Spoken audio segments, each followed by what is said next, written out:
बिस्मिल्लाहिर्रहमानिर्रहीम। अस्सलाम वालेकुम नादरीन, आप यूट्यूब चैनल देख रहे हैं, मैं इमरान खान हूँ। नादरीन, आज डोनाल्ड ट्रंप की वार्निंग का आखिरी दिन है और बड़ी खौफनाक धमकी भी डोनाल्ड ट्रंप ने लगाई। इन चीज़ों पे मैं आता हूँ, लेकिन सबसे पहले पाकिस्तान के अंदर क्या चल रहा है। इमरान खान साहब का जो मुकदमा है वो लगा इस्लामाबाद हाई कोर्ट में और फिर कुछ भी नहीं हुआ, यानी एक और तारीख। लगभग 1.5 साल हो गया इमरान खान साहब की अपीलें लगी हुई हैं, उनकी अहलिया की अपीलें लगी हुई हैं और जजेस इंसाफ देने से कासिर है। अब हुआ ये कि ये तो जमानत का मुकदमा है, सीधा सीधा सजा मुअत्तल की जाए, जमानत दी जाए इमरान खान साहब को, उनकी अहलिया को, और उसके बाद फिर आप देख लें जो कानूनी मामलात हैं। और ये 15 मिनट का 20 मिनट का मामला है इमरान खान साहब के वकला के मुताबिक। लेकिन वहां पे एक हिकमत अमली अपनाई गई हुकूमत की जानिब से या हुकूमती वकीलों की जानिब से। उन्होंने कहा जनाब किया ये जाए कि जो असल मेरिट के ऊपर मुकदमा पूरा का पूरा उसको सुना जाए। वहां पे 3500 सफहात है, उनको अगर सुना जाता है और इस सारे मामले को देखा जाता है तो लगभग 2, 4, 5, 6 महीने और लग जाएंगे। और ये इमरान खान के वकला अच्छी तरह जानते हैं कि हम भी पढ़ेंगे, जज भी पढ़ेंगे, फिर समातें होंगी, फिर वकला आएंगे, फिर गवाह आएंगे, फिर छुट्टियां होंगी और बेशुमार चीजें होंगी और फिर इमरान खान साहब का मुकदमा लंबे अरसे तक के लिए लटकाया जाएगा। और इसमें इमरान खान साहब को डोगर कोर्ट भी वही करेगी जो जेल के अंदर कोर्ट ने किया था। और फिर क्या होगा, फाइनली ये मामला चला जाएगा आईनी अदालतों के पास और आईनी अदालतें इमरान खान साहब को फारिग कर देंगी हमेशा के लिए। ये पाकिस्तान तरीके इंसाफ को पता ही नहीं है कि जुडिशरी ने एक जाल बिछा दिया है, क्योंकि ये जुडिशरी तो है नहीं, ये तो 26वीं और 27वीं आईनी तरमीम के नतीजे में एस्टेब्लिशमेंट के बनाए हुए चंद ऐसे लोग हैं जो ब्यूरोक्रेटिक अंदाज में एस्टेब्लिशमेंट के फैसलों को सुनाने का काम करते हैं और कुछ भी नहीं है। बहरहाल ये एक ट्रैप है जो पाकिस्तान तरीके इंसाफ के लिए बिछाया गया है और ऐसा लगता है कि तरीके इंसाफ इस ट्रैप में भी आ जाएगी, क्योंकि वो आसान रास्ता ढूंढते हैं। देखिए ना इमरान खान की बहनों ने क्या कहा। इमरान खान की बहनों ने कहा जनाब हमें बताया गया है कि तरीके इंसाफ के 70 से 80 हजार ऐसे बंदे हैं जिनको नोटिफाई किया गया है, ओहदेदार हैं। सेनेट की एक सीट के लिए तरीके इंसाफ की तरफ से 60 बंदों के कागजात जमा करवाए गए हैं। अगर सिर्फ टिकट के असूल के लिए कॉल दे दे तो 10,000 बंदा आ जाएगा। तो तरीके इंसाफ के ओहदे आजादी नहीं है, ये जिम्मेदारियां हैं जो अदा करनी होती है, लेकिन कोई भी जिम्मेदारी लेने के लिए तैयार नहीं होता। ये इमरान खान की बहनें कह रही हैं। उन्होंने कहा अगर इमरान खान की जमानत हो भी जाए तो हम इमरान खान को सीधा शफा इंटरनेशनल अस्पताल लेकर जाएंगे और इनका फौरी इलाज करवाएंगे। इमरान खान की सेहत पर हमें शदीद तशवीश है।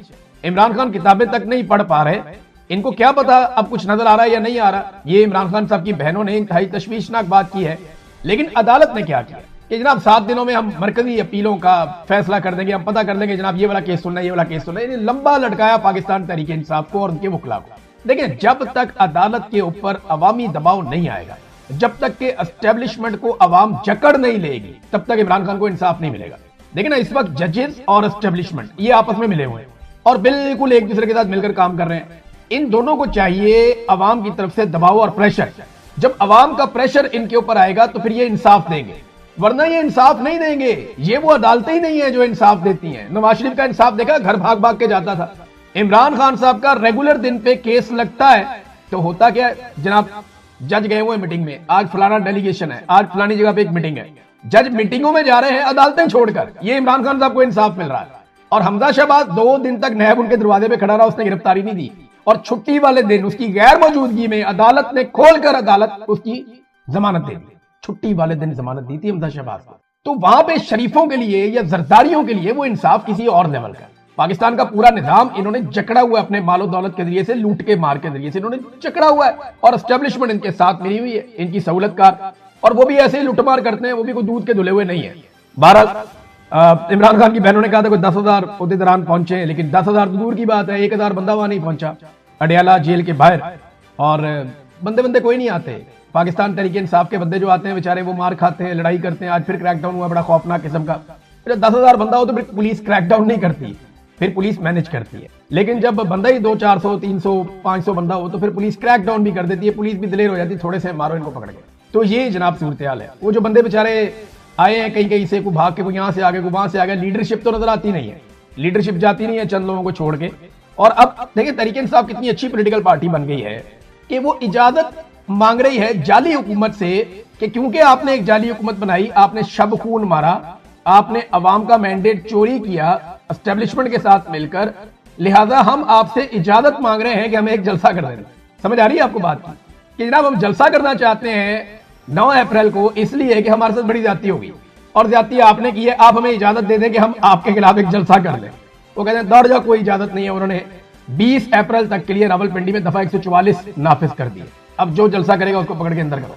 तहरीक इंसाफ आज भी जलसे करने के लिए इजाजतें मांग रही है, जबकि मैंडेट चोरी करने के लिए पाकिस्तान की मिलिट्री एस्टेब्लिशमेंट ने इजाजत नहीं मांगी, जबकि अवाम को उनके हक से महरूम करने के लिए, इंसानी हकूक की पामालियां करने के लिए उन्होंने इजाजत नहीं मांगी, रजीम चेंज करने के लिए उन्होंने इजाजत नहीं मांगी। लेकिन तहरीक इंसाफ जो पाकिस्तान की सबसे बड़ी पॉलिटिकल पार्टी है, और ये मैं आपको बताऊं, अवाम जो मायूस हुए हैं, हुकूमत से तो अवाम बेशुमार मायूस है ना, एस्टेब्लिशमेंट से भी बहुत मायूस है, लेकिन अवाम एक्चुअली पाकिस्तान तहरीक इंसाफ की लीडरशिप से मायूस हो गए। तो कहते हैं ये शक्लें ही नहीं है एहतजाज करने वाली, भाई ये निकले, कोई हिकमत अमली बनाए तो हम इनके साथ आए ना, वो आते नहीं है। इधर उन्होंने कहा खैबर पख्तूनख्वा में हम एक तहरीक चलाएंगे, हम बनाएंगे जनाब इमरान खान रिहाई अमन फोर्स। वो किधर गई? यानी अभी तो कोई इसकी डेवलपमेंट बता ही नहीं रहे, उन्होंने बताया ही नहीं कि कितने बंदे शामिल हो गए। देखे ईरान के अंदर मरने के लिए बंदे शामिल किए जा रहे हैं, मरने के लिए। उन्होंने कहा जान देनी है आपने, आ जाओ शामिल हो जाओ, अमेरिका से और इसराइल से लड़ना है। तो वहां मरने के लिए, जान देने के लिए जो बंदे अब तक रजिस्टर्ड हो चुके हैं उनकी तादाद 1,40,00,000 है। पाकिस्तान से आधी से भी कम आबादी है ईरान की, पाकिस्तान से बहुत थोड़ी आबादी है ईरान की। तो 1,40,00,000 बंदा ईरानी सदर ने अनाउंस किया है कि वो वहां पर रजिस्टर्ड हो गया है ईरान के अंदर मरने के लिए।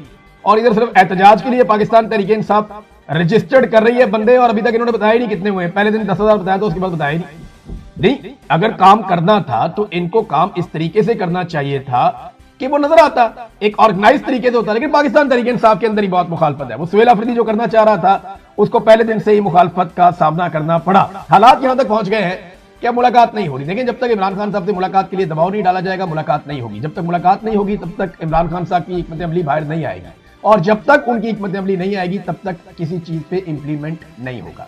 हालात ये है कि महमूद अचकज़ई कौमी असम्बली के फ्लोर पर खड़े होकर कौमी हुकूमत की तश्कील की बात कर रहे हैं। भाई मैंडेट चोरी, वैसे तो महमूद अचकज़ई साहब भी मैंडेट चोरी करके आए हैं। मैं चैलेंज करता हूं, महमूद अचकज़ई साहब बड़े शानदार सियासतदान है, बड़ा इनका नाम है, बड़ा इनका कद है और बड़ी इनकी जिद्दोजहद है। लेकिन इसके बावजूद महमूद खान अचकज़ई अपने हल्के के अंदर अगर इलेक्शन जीत के आए हो ना तो मैं मान जाऊंगा ये इलेक्शन जीत के, सवाल ही पैदा नहीं होता। महमूद अचकज़ई भी फॉर्म 47 के ऊपर इलेक्शन जीत के आए हुए हैं, ये पता है सबको। महमूद खान अचकज़ई को खुद पता है कि उन्हें उतने वोट नहीं पड़े जितने उनके वोट निकल आएंगे। पाकिस्तान तहरीक इंसाफ के उम्मीदवार के साथ वहां ज्यादती की गई है, ये सब जानते हैं। वो बेचारा उम्मीदवार अक्सर वो टेलीफोन करके चीजें बताता भी रहता है, वो चीजें शेयर करता रहता है। उसने काफी सारा डाटा भी शेयर किया। शुरू में तो उसने एक साल, पूरी 1-1.5 साल कोशिश करता रहा वो, लेकिन फिर महमूद अचकज़ई को इमरान खान साहब ने अपोजिशन लीडर बना दिया। अब महमूद खान अचकज़ई कौमी हुकूमत की तश्कील की बात कर रहे हैं, बजाय इसके कि वो पीटीआई का हक मांगते, बजाय इसके कि वो अवामी मैंडेट मांगते, वो कहते हैं आओ बैठो अवामी हुकूमत बना लेते हैं, कौमी हुकूमत। यानी एक ऐसी कौमी हुकूमत जिसमें सारी पॉलिटिकल पार्टी शामिल कर दी जाए। इसका आइडिया जो है ना एस्टेब्लिशमेंट ने दिया हुआ है। ये एस्टेब्लिशमेंट का फॉर्मूला है कि कौमी हुकूमत तश्कील दी जाए जिसमें पीटीआई, पीएमएलएन, पीपल्स पार्टी, सारी जमातें शामिल करके ऊपर आसिम मुनीर साहब को बैठा के तो जनाब एक हुकूमत तश्कील। जब तक आसिम मुनीर साहब ऊपर बैठे हैं ना, आप एक छोड़ के 10 कौमी हुकूमतें बना लें, फर्क है। जब तक मिलिट्री एस्टेब्लिशमेंट अपने असल किरदार में वापस नहीं जाता, जब तक इनका फोकस कश्मीर को आजाद करवाने पे नहीं होगा, जब तक इनका फोकस पाकिस्तान के पानियों को आजाद करवाने पे नहीं होगा, जब तक इनका फोकस बॉर्डरों पे और छावनियों में नहीं होगा, तब तक पाकिस्तान एक कदम आगे नहीं बढ़ सकता। पाकिस्तान का सत्यानाश इसलिए हुआ, सारे वसाइल होने के बावजूद, कि पाकिस्तान के अंदर उन लोगों ने सारी जिम्मेदारियां ले ली जिनके हाथ में बंदूक थी, और उन्हें जिम्मेदारी लेने का ना तो कोई हक था ना उनके पास कोई काबिलियत थी, सिर्फ बंदूक थी, और उसके बलबूते पे आज पाकिस्तान चल रहा है। हालात यहां तक है कि जनाब एजाज चौधरी साहब शदीद बीमार हैं, बहुत बुरी उनकी हालत है। सेंटर थे, वो उनको हटाया गया, उनकी जगह पे राणा सनाउल्लाह को ले। अब उनकी इतनी बुरी हालत है कि उनकी जान खतरे में है, लेकिन उनका प्रॉपर इलाज नहीं करवाया जा रहा। यही यास्मीन राशिद साहिबा के साथ किया गया, यही महमूद रशीद साहब के साथ किया गया, और यही उमर सरफराज चीमा के साथ भी किया गया। मियां असलम इकबाल, उनकी वालदा का इंतकाल हो जाता है और वो अपनी वालदा के जनाजे में नहीं आ सकते। क्यों? सादा कपड़ों में, यूनिफॉर्म में, वहां चारों तरफ पुलिस, एजेंसियां सब वहां पे फैले हुए थे कि ये बेटा अपनी माँ का जनाजा पढ़ने आएगा, इसको हम वहां से धर देंगे। ये है जनाब पाकिस्तान की सूरत हाल। तो इस सूरत हाल से बाकियों को भी गुजरना पड़ेगा। ये मिलिट्री एस्टेब्लिशमेंट किसी की नहीं है, ये अपने मफाद की है। कल जब बाकियों की लड़ाई हो जाएगी एस्टेब्लिशमेंट से तो ये उनके भी गले पड़ जाएंगे। नाज़रीन, ट्रंप की वार्निंग का जो आखिरी दिन है और तबाहकुन नताइज की उसने धमकी दी है। ट्रंप ने जो कहा, उसने कहा a whole civilization will die tonight, कि पूरी की पूरी सिविलाइजेशन ही आज मर जाएगी। ये डोनाल्ड ट्रंप का इतना खौफनाक दावा है। उसने उम्मीद का इजहार किया शायद कुछ ना कुछ आज हो जाए, अगर कुछ होना है तो आज ही होना है, अगर कुछ मुज़ाकरात होने हैं तो आज होने। ये रात बहुत इंपॉर्टेंट है और अगर अब कुछ हो गया तो हो गया, वरना डोनाल्ड ट्रंप ने कहा कि अगली कोई डेडलाइन नहीं है, बहुत बड़ा हमला करेंगे, पूरी सिविलाइजेशन उड़ा के रख देंगे और एक बहुत बड़ा अटैक करेंगे। हमने एक टोटल रजीम चेंज किया है और ये बेहतर लोग हैं, मैं उम्मीद करता हूँ कि ये बेहतर तरीके से सोचेंगे और कुछ भी बेहतर हो सकता है। लेकिन ईरान के लोगों का खुदा हाफिज। یہ بھی اس نے کہا ڈونلڈ ٹرمپ نے. تو وہ ایرانیوں کو بھی مخاطب کرتا رہتا ہے، لیکن دھمکی بڑی خوفناک ہے جو ڈونلڈ ٹرمپ نے لگائی ہے.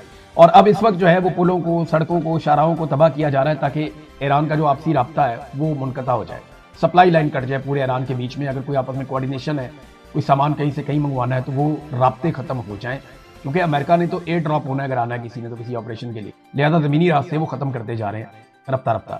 اور اس کے علاوہ جو ہے وہ ریلوے پر بھی حملہ کیا جا رہا ہے. آج کے دن میں اسرائیل نے خاص طور پہ کہا تھا کہ ریلوے پہ اٹیک کریں گے، انہوں نے کیا. خارق کا جو جزیرہ ہے ایران کا بہت امپورٹنٹ، وہاں پہ جو دفاعی مقامات ہیں ان کے اوپر امریکہ نے اور اسرائیل نے بڑے خوفناک اٹیک کیے ہیں. جواباً جو ہے وہ ایک حملہ جبیل میں سعودی عرب میں پیٹرو کیمیکل فیسلٹی پہ کر دیا ہے ایران کی جانب سے، مبینہ طور پہ کہا جا رہا ہے، اور اسے ایک جوابی حملہ قرار دیا جا رہا ہے جو اسرائیل اور امریکہ نے ایران میں کیا. شراز میں پیٹرو کیمیکل کی ایک فیسلٹی کے اوپر اٹیک کیا، اسے تباہ کیا. تو جواباً جبیل میں سعودی عرب میں پیٹرو کیمیکل فیسلٹی پہ حملہ کر کے ایران نے اسے تباہ کیا ہے مبینہ طور پہ. اب ناظرین، لگاتار ایک سپلائی جاری ہے مڈل ایسٹ میں. خلیجی ممالک میں بڑی تیزی سے C-130 اور طیارے پہنچ رہے ہیں، دڑا دڑ وہ آ رہے ہیں اور لے کر آ رہے ہیں فوجیوں کو، فوجی ساز و سامان کو، اور جتنے بھی ہتھیار وہ پہنچا پا رہے ہیں وہ لے کر آ رہے ہیں، اور مختلف دنیا کے خطوں سے وہ ہتھیار نکال کر یہاں پہ پہنچانے کی کوشش کر رہے ہیں.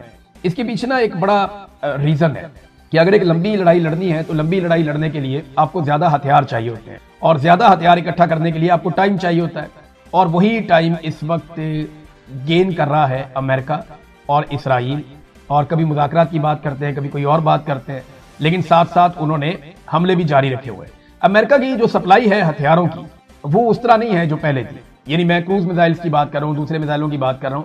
کوئی لگ بھگ 2300 ان کے پاس کروز میزائل تھے جس سے وہ اٹیک کر سکتے تھے. انہوں نے کافی حد تک وہ استعمال کیے، انہیں ختم کر لیا ہے. اور ایشیا پیسیفک سیکٹر میں چین کے خلاف جو ان کے پاس 425 کروز میزائل تھے وہ ان کو بھی لے کر گئے ہیں، ان کو بھی وڈرا کر کے اب خلیج کے خطے میں لا رہے ہیں. اور مختلف جگہوں سے جو ہتھیار تھے امریکن جو مختلف ایریاز میں تعینات تھے، چاہے وہ انٹرسپٹرز ہیں، چاہے وہ ان کے میزائلز ہیں، وہ ان کو لے کر آ رہے ہیں مڈل ایسٹ میں تاکہ ایران کے خلاف ایک حتمی اور تگڑی لڑائی وہ لڑے. تو ایمونیشن کی جو سپلائی ہے وہ ایک طرف متاثر ہوئی ہے امریکہ کی، جبکہ ایران لگاتار اپنا ایمونیشن بنا رہا ہے، اور امریکہ نے پوری کوشش کی ہے کہ اس کا انفراسٹرکچر چاروں طرف سے تباہ کر دیا جائے تاکہ اگر یہ کوئی چیز موو کرنا چاہے تو یہ موو نہ کر سکے، اور لمبے عرصے تک ہتھیاروں کو بنانے کے اور انہیں ادھر سے ادھر لے جانے کے یا ٹرانسپورٹ کرنے کے وہ قابل نہ رہے. ایران کی جو کامیابی کی شرح ہے وہ بڑھ رہی ہے، یہ بھی بہت امپورٹنٹ ہے خبر. یعنی پہلے جب ایران اٹیک کرتا تھا تو اسے جو کامیابی ملتی تھی وہ 3% تھی. اسرائیل میں ان کا ایئر ڈیفنس سسٹم اتنا اچھا کام کر رہا تھا کہ اگر وہ 100% حملہ کرتے تھے تو 3% انہیں کامیابی ملتی تھی. لیکن اب جو اسرائیلی ایئر ڈیفنس ہے وہ اتنا کمزور ہو چکا ہے کہ وہ لگ بھگ 27 سے 30% کے بیچ میں ایران کو کامیابی مل جاتی ہے. اور اگر 27% بھی ہے تو اس کا مطلب یہ ہے کہ ایران جو بھی 4 ہتھیار اسرائیل کی طرف بھیجتا ہے ان میں سے 1 ہٹ ہو جاتا ہے. یہ بہت بڑی کامیابی ہے. اس سے پہلے جو 100 ہتھیار بھیجے جاتے تھے ان میں سے صرف 3 ہٹ ہوتے تھے، اور اب 4 میں سے 1 ہٹ ہوتا ہے. اور اگر یہ سلسلہ ایسے ہی جاری رہا تو وہ وقت دور نہیں ہے جب ایران جو بھی ہتھیار بیچے گا اس میں سے ہر 2 میں سے 1 ہٹ ہو جائے گا. یہ بڑی خوفناک صورتحال ہوگی اسرائیل جیسے ملک کے لیے جو زیادہ بڑا نہیں ہے، اس کا رقبہ اتنا بڑا نہیں ہے، تو وہاں پہ زیادہ بڑی تباہی ہو سکتی ہے. تو ایران کی جو کامیابی کی شرح ہے اس میں اضافہ ہوا ہے. اب ایک اور رپورٹ ہے، اور یہ امریکی سابق CIA آفیسر لاری جانسن نے یہ دعویٰ کیا. انہوں نے بتایا جناب کہ ایک پائلٹ کے پیچھے امریکہ نے اپنے 6 فوجی مروا لیے ہیں. وہ جو آپریشن ہوا اس میں امریکہ کے 6 فوجی مارے گئے ہیں. یہ دعویٰ کیا لاری جانسن نے، اور اس نے کہا کہ کئی جہاز امریکہ کے تباہ ہو گئے، $400 ملین کا نقصان ہو گیا صرف ایک رات کے اندر، اور یہ سب کچھ ہوا صرف اور صرف ایک پائلٹ کو بچانے کے لیے. آپریشن ہی الٹا ہو گیا نا. جب جہاز وہاں پہ اترے اور اس کے بعد وہ نہیں فلائی کر سکے اور دھنس گئے اور وہ پھنس گئے بہت بری طرح، پھر انہوں نے ان کو تباہ کر دیا. پھر پیچھے سے امداد منگوائی تو لڑائی شروع ہو گئی. وہاں جو امریکن جرنل ہے اس نے کیا رپورٹ کیا؟ اس نے بتایا جناب کہ ایران کے اندر ہر ایرانی ہمارے اوپر چھوٹے بڑے ہتھیاروں سے حملہ کر رہا تھا.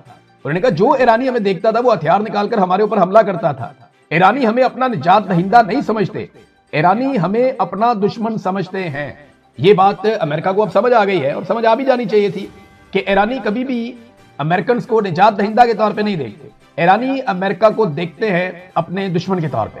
امریکی جنرل نے جو انکشاف کیا وہ الفاظ میں آپ کو ایز اٹ از بتا دیتا ہوں. اس نے کہا جب ہمارے جہاز اور ہیلی کاپٹر آسمان میں اتر رہے تھے یا جو فضا میں تھے تو ہر ایرانی شہری اپنے چھوٹے ہتھیاروں سے ہم پر فائرنگ کر رہا تھا. ایرانیوں کے لیے امریکی نجات دہندہ نہیں بلکہ ایرانی امریکیوں کو اپنے خلاف حملہ آور سمجھتے ہیں. یہ ہے جناب صورتحال. اب ایسا لگتا ہے جب آپ یہ ویلاگ سن رہے ہیں تو چند گھنٹے باقی ہیں. اگر تو डोनाल्ड ट्रंप ने अपना पैंतरा ना बदला और एक मरतबा फिर डेडलाइन को एक्सटेंड ना किया तो चंद घंटों के बाद बड़ा शदीद हमला हो सकता है। और एक चीज आप और अपने ज़हन में रखिएगा कि इस बीच में भी कोई लड़ाई रुकी नहीं है, इस बीच में भी लगातार इंफ्रास्ट्रक्चर की तबाही जारी रही है।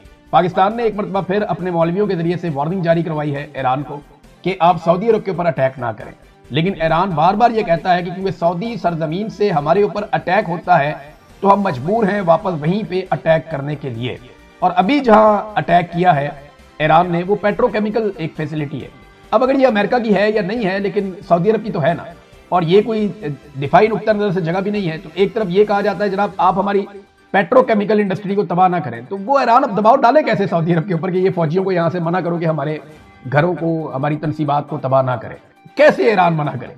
यानी ज़ुबानी कलामी तो ये काम होना नहीं है, तो दबाव डालने के लिए वो भी आगे से उसी तरह के बम मारते हैं। और स्पेसिफिकली मैं आपको एक चीज बताऊं, अगर यहाँ पे जो डीसैलिनेशन प्लांट्स हैं वो अगर तबाह हो जाते हैं, जितने भी प्लांट लगे हुए हैं वो अगर तबाह हो जाते हैं जिनसे पीने के पानी को करामत बनाया जाता है, समंदर के पानी को पीने के लिए इस्तेमाल के लिए, अगर वो तबाह होते हैं तो ये इतनी खौफनाक सूरत पैदा हो जाएगी इस खित्ते के लिए कि इस बहरान से निकलने के लिए आपको यूनाइटेड नेशन, बाकी सारी कौमें, बहुत सारे ममालिक